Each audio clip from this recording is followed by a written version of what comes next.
In this patch, we received Rena. And with that, we've assembled a fully released Occult Research Society. Oh, right. There's still that girl. Still no Tsumugi in sight. How tragic. She was the first of the Occult Research Society to appear in the Eye of Alive band event, and then she got the backseat watching her clubmates all get releases before her. It's only a matter of time, surely. Let's let Rena have her moment, though. She's the reluctant fashion major of the Occult Club who just happened to get stuck in the dorm with the crazies by assigned rooms. To some, she's a second Yoshimi. やっつけてやる。オカルトの話じゃなくってデザイン的な話よ。 After hearing her voice, I feel like this case got a little stronger. To others, she's a second Koharu. I lean towards this side. Personality-wise, I feel more of a Koharu vibe.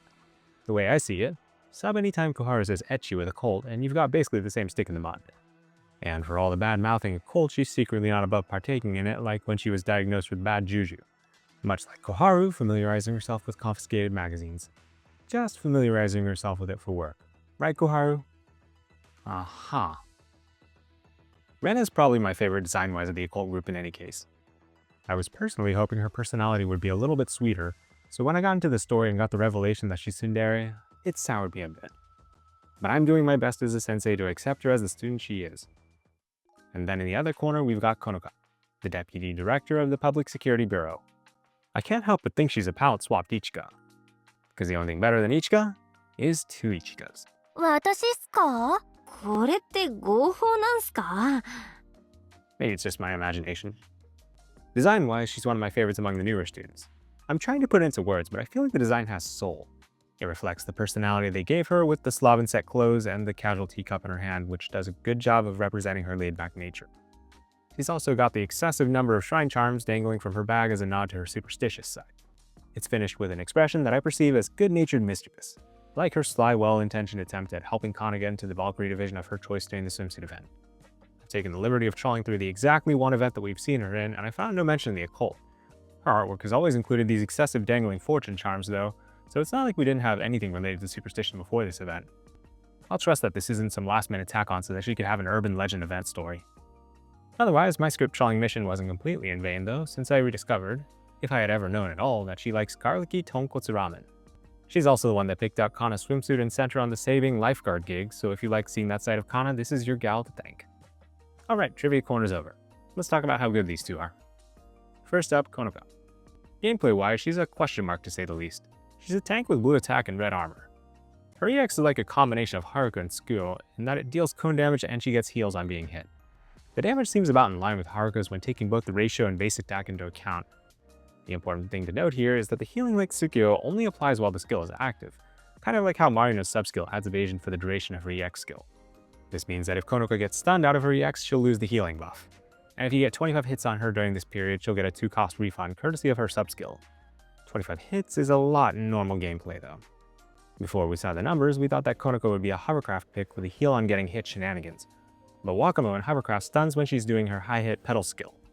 If Konoka gets stunned, she'll stop getting healed. So it doesn't seem like that will be her calling. Wakamo's highest hit count is also only 6, so it's not good for triggering Konoka's sub-skill either. You could use her in Kaiten Phase 1 since there are probably enough hits between 5 rangers to get her cost back, but that won't be making any new highs in the Torment speedrunning, which generally focuses on clumping them for AoE. Some people say she's for PvP. I watched a few videos of some Japanese PvP mains trying to make her work, and it didn't seem groundbreaking. But I'm gonna stay in my clueless casual lane here and leave the PvP determination to the experts. At least in PvE, it seems like Konoka should be a safe skip. This could change in a flash depending on how contrived her intended boss is to favor our favorite superstitious cop. And now for the tough one. Rena comes with a pretty loaded EX skill.